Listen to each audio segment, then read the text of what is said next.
You are looking at Julian's pronunciation guide, where we look at how to pronounce better some of the most mispronounced words in the world, like this other curious word. But how do you say what you're looking for today?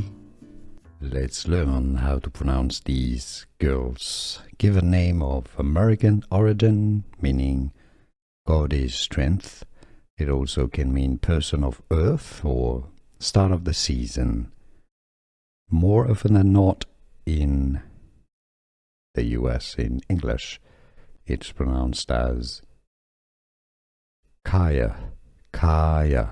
Yeah, some may pronounce it also as Kiah, but more often than not, Kiah. Let us know in the comments how you pronounce it. It's also, I see, an Aboriginal word from, Australian Aboriginal, meaning beautiful place. Kiah. Here are more videos on how to pronounce more confusing words and names too many mispronounced. Like this video if you found it useful. I appreciate your support. I'll see you soon and thanks for watching.